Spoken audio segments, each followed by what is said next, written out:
কুরবানির গোশত বন্টনের তরিকা। যদি একান্নভুক্ত পরিবার হয় তাহলে সমস্ত গোশত যদি কোনো ভাগ বাটোয়ারা নাই করে তাহলেও কোনো অসুবিধা নেই।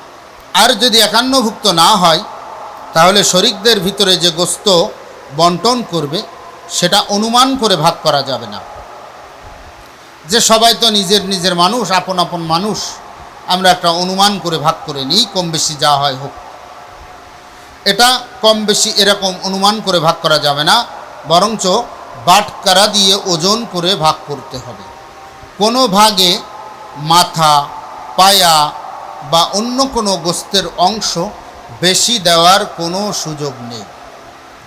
হ্যাঁ, যদি কোনো ভাগে মাথা দেয়, পায়া দেয় বা অন্য কোনো গোশতের অংশ সে বিশেষভাবে কেউ যদি নেয় তাহলে অন্য ভাগে ওই গোশতের বদলে অন্য গোশত দিতে হবে। এরকম না যে কেউ মাথা বা পায়া বা গোশতের অন্য কোনো অংশ একজন বেশি নিয়ে গেল, তাহলেও কিন্তু কোরবানিতে সমস্যা, কোরবানি কিন্তু নষ্ট হয়ে যাবে। আবার অনেক সময় আছে আমরা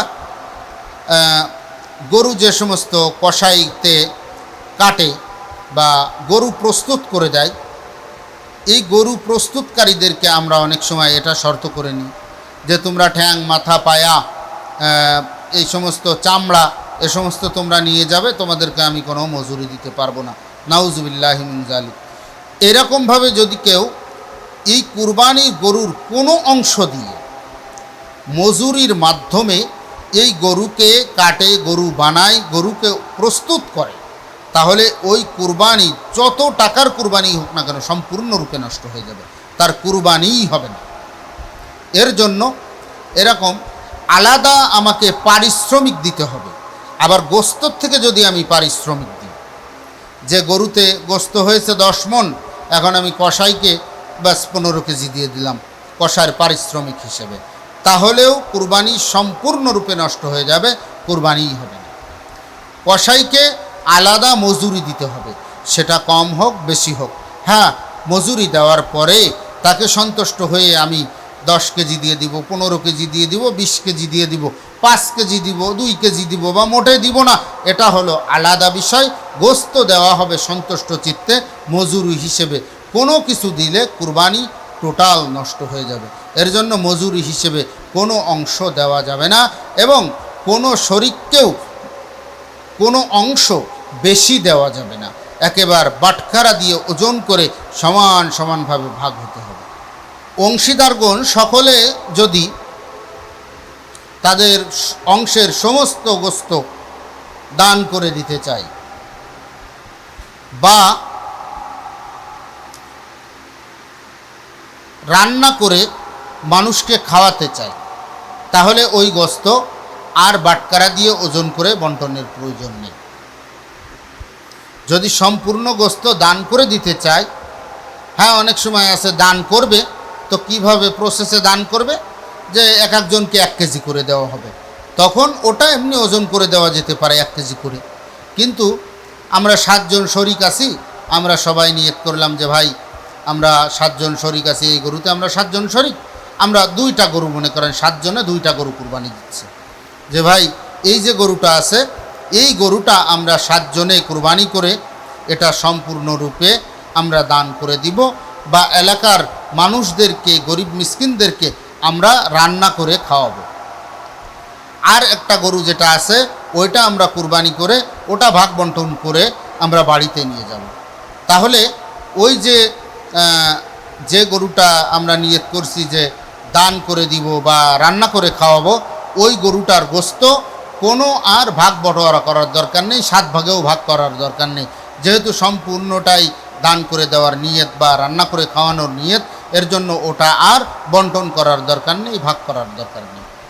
কুরবানির গোশত খাওয়া এবং মানুষকে দান করার মাসালা, এর মাসালা হলো, যদি কেউ কুরবানির গোশত নিজেও খাওয়া যাবে, পরিবার পরিজনকেও খাওয়ানো যাবে, আত্মীয় স্বজনকেও খাওয়ানো যাবে, বন্টনও করে দেওয়া যাবে, একজনকে বেশি একজনকে কম এটাও দেওয়া যাবে, কোনো অসুবিধা নেই।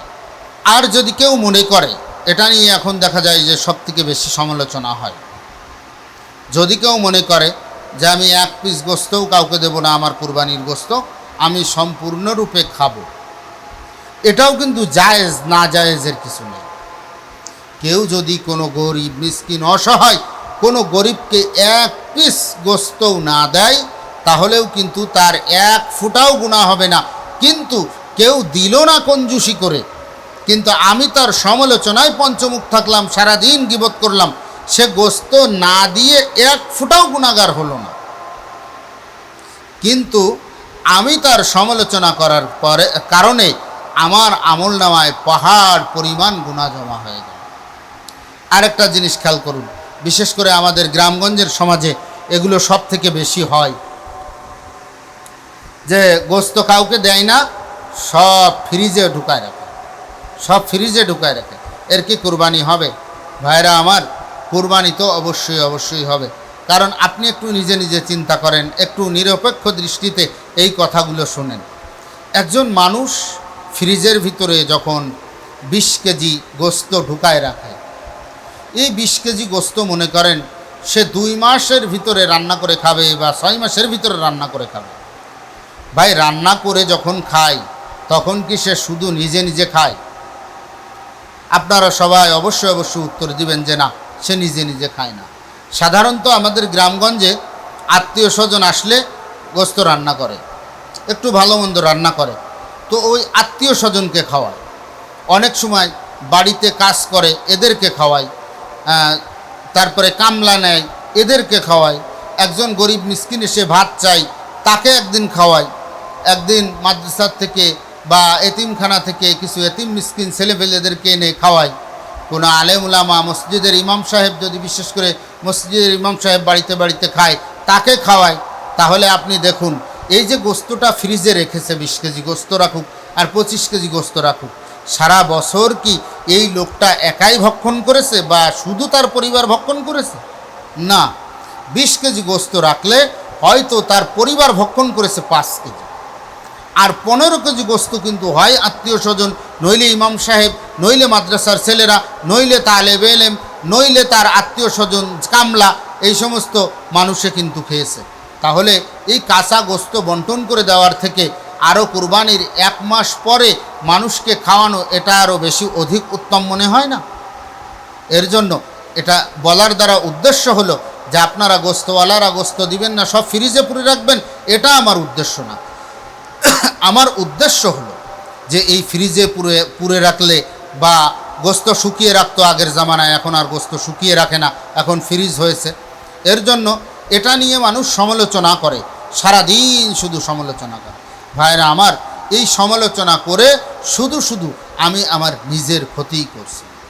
তবে একটা কথা মনে রাখতে হবে, মুস্তাহাব এবং সর্ব উত্তম পন্থা হলো গোস্ত 3 ভাগে বিভক্ত করা।